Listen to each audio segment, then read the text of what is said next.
টান কত মুশরিক আল্লাহকে মানে না, আল্লাহকে স্বীকার করে না। এরপরও আল্লাহ কোনোদিন বলে নাই, হ্যাঁ বান্দা আমি আল্লাহকে মানো না, আমি আল্লাহকে স্বীকার করো না, আমি আল্লাহ তোমার খাবার বন্ধ করে দিব, পানি বন্ধ করে দিব, তোমাকে দুনিয়াতে চলার শক্তি আমি আল্লাহ দেব না। আল্লাহ এই কথা কোনোদিনও বলে নাই। আল্লাহ বলে নাই বান্দা আমি আল্লাহ তোকে বানাইলাম এত দয়া করে, ফেরেশতারা চাই না আল্লাহ মানুষ বানাও, এরপর আমি আল্লাহ তোদেরকে দয়া করে মায়া করে বানাইলাম, সুন্দর করে দুনিয়াতে পাঠাইলাম, রিজিকের ব্যবস্থা করলাম, সব কিছু করার পরেও বান্দা দুনিয়াতে যাওয়ার পর আমি আল্লাহকে মানো না, আমি আল্লাহকে স্বীকার করো না, আমি আল্লাহর সাথে আরো শরীক করো। হে বান্দা দুনিয়াতে আমি আল্লাহ রিজিক দেব না, বলেন তো আল্লাহ চাইলে পারতেন কি পারতেন না? বলেন পারতেন কি পারতেন না? দুনিয়ার রাজনীতির হাইসিয়ত যদি আমরা তাকাই, আওয়ামী লীগ গেলে বিএনপি রে খাইতে দেয় না, বলেন ঠিক কিনা? বরঞ্চ চেষ্টা করে কোন সময় তারা জেলে ঢোকানো যায়, বলেন ঠিক কিনা? আবার যখন বিএনপি যায় আওয়ামী লীগের জেলে ঢোকানোর জন্য চেষ্টা করে, আরেক দলকে বিরোধী দলকে জেলে ঢোকানোর জন্য চেষ্টা করে, বলেন করে কি করে না? কিন্তু আল্লাহ কেমন রহমান, তাকায় দেখেন, একজন কাফেরকেও আল্লাহ খাওয়ায়, মুশরিককেও খাওয়ায়, ইহুদিকেও খাওয়ায়, একজন নাস্তিককেও আল্লাহ খাওয়ায়, একই বাজার থেকে খায়, একই রাস্তায় চলাফেরা করে, আল্লাহ নিষেধ করে নাই, বলেন ঠিক কিনা? কারণ এই দুনিয়ার দাম তো আল্লাহর কাছে নাই। আল্লাহর কাছে যদি এই দুনিয়ার একটা মশার দানা পরিমাণ দাম যদি আল্লাহর কাছে থাকতো, আল্লাহ একজন কাফেরকে এক ডুব পানিও আল্লাহ খাইতে দিত না। যদি আল্লাহর কাছে এই দুনিয়ার দাম থাকতো, তাহলে আমরা কোন দুনিয়ার পিছনে পড়ে আছি বলেন তো? যে দুনিয়ার দাম আল্লাহর কাছে একটা মাছির পাখা পরিমাণ দাম নাই। বলেন তো আপনারা যদি আমি 1000 মাছির পাখা দিয়ে কিনবেন কয় টাকা দিয়ে বলেন তো? কিনবেন? আমার কাছে কিনবেন? এখন যদি বলি এই যে মাছিগুলো উঠতেছে আপনাদের কাছে আমি 500 টাকা দিয়ে বিক্রি করে দিলাম, বলেন তো এখানে কি আছে? কে নিবেন? নিবেন এগুলো? নিবে কেউ? এখানে কেউ নিবে না। কেন করে? এগুলোর তো দাম নাই, এগুলোর কোনো মূল্য নাই, কোনো কাজে আসে না, বরং তারা ডিস্টার্ব করতেছে, বলেন ঠিক কিনা? তাহলে আল্লাহর কাছে এই দুনিয়ার মাছির পাখা পরিমাণ দাম নাই। যদি দাম থাকতো আল্লাহ একটা কাফেরকে এক ডুব পানি খাইতে দিত না, একটা নাফরমানকে আল্লাহ এক ডুব পানি খাইতে দিতেন না।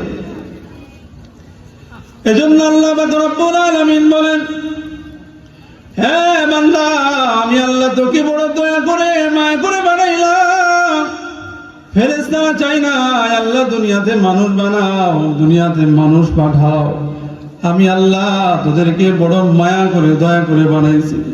কেমন মায়া করে দয়া করে বানাইছে! আল্লাহর কত নাফরমান এই দুনিয়াতে চলাফেরা করে, কত নাফরমান এই দুনিয়াতে চলে, এরপর আল্লাহ পাকরাম করেন না। আল্লাহ কেমন দয়ালু! আল্লাহ বলেন সারা দুনিয়ার মানুষকে আমি আল্লাহ 100 ভাগের 1 ভাগ দয়া দিয়েছি, আর 99 ভাগ দয়া আমি আল্লাহ রেখে দিয়েছি। এই 1 ভাগ দয়া সারা পৃথিবীর মানুষকে আমি আল্লাহ দিয়েছি। আদম আলাইহিস সালাম থেকে শুরু করে কিয়ামত পর্যন্ত যত মানুষ আসবে সমস্ত মানুষকে আমি আল্লাহ 1 ভাগ দয়া দিয়েছি। এই 1 ভাগ দয়া পাওয়ার পর সন্তান, মা সন্তানকে কত ভালোবাসে, এমন মা আছে সন্তানের জন্য নিজের জীবনটাকে বিলায় দেয়, বলেন ঠিক কিনা? এই যে কিছুদিন আগে শুনলাম আপনাদের দনাঘোষার এক ছেলের 2টা কিডনি চলে গিয়েছে, কেউ কিডনি দিতে রাজি হয় না, বিবাহ করেছে, সন্তান আছে, ডাক্তার বলেছে যদি একটা কিডনি ব্যবস্থা করা যায় সে জীবিত থাকবে। মা ডাক দিয়ে কয় সন্তানরে, আমার 2টা কিডনি তো ভালো আছে, যাও আমি একটা কিডনি তোমাকে দিয়ে দিলাম। তাহলে দেখেন সন্তানকে মা কত ভালোবাসে, সন্তানকে বাঁচানোর জন্য মার জীবন বাজি রেখে একটা কিডনি মা সন্তানকে দিয়ে দেয়। অথচ বলেন তো যে সন্তানকে মা কিডনি দিয়ে দিল, ওই সন্তানের হাত কি ওই মা বানিয়েছে? ওই সন্তানের চক্ষু কি ওই মা বানিয়েছে? ওই সন্তানের এই জবান কি ওই মা বানিয়েছে? ওই সন্তানের পা কি ওই মা বানিয়েছে? ওই সন্তানের চক্ষু মা বানাই নাই, পা মা বানাই নাই, ওই সন্তানের মাথাও মা বানাই নাই, হাত পা কোনো কিছুই বানাই নাই, ওই সন্তানের কোনো কিছুই মা বানাই নাই, ওই সন্তানের অঙ্গ প্রত্যঙ্গের কোনো কিছুই বানাই নাই।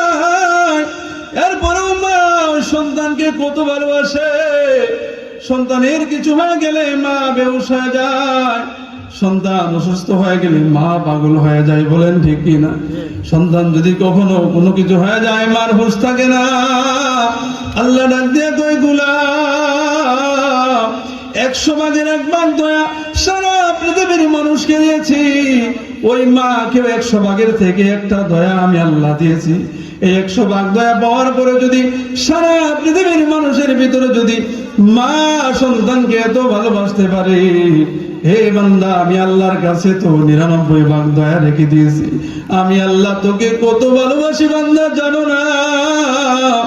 মা যদি তোকে সৃষ্টি না করে এত ভালোবাসতে পারে, মা তোকে বানাই না, অথচ আমি আল্লাহ তোর এই চক্ষুটা, তোর নাক, কান, এই মুখটা আমি আল্লাহর কুদরতি হাত দিয়ে বানিয়েছি। তাহলে আমি আল্লাহ তোকে কত ভালোবাসি রে বান্দা, আমি আল্লাহ তোকে কত মহব্বত করি, একবার চিন্তা করে দেখ।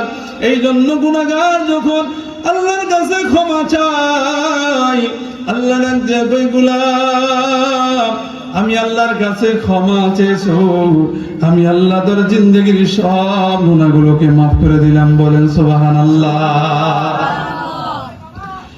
আল্লাহ কেমন দয়ালু, তাকায় দেখেন। দুনিয়ার মানুষ যখন সবাই ঘুমায় পড়ে, দুনিয়ার সব মানুষগুলো ঘুমিয়ে পড়েছে, রাত যখন গভীর হয়ে যায়, আস্তে আস্তে যখন দুনিয়ার সবকিছু নিস্তব্ধ হয়ে যায়, দুনিয়ার সবাই ঘুমায় পড়ছে, কিন্তু আপনার আমার মালিক, আপনাকে আমাকে যিনি বানিয়েছেন, আপনার আমার আল্লাহ কিন্তু ঘুমায় না। রাত যত গভীর হয়, আল্লাহ গভীর রজনীতে প্রথম আসমানে এসে বান্দাদেরকে ডাকতে থাকে।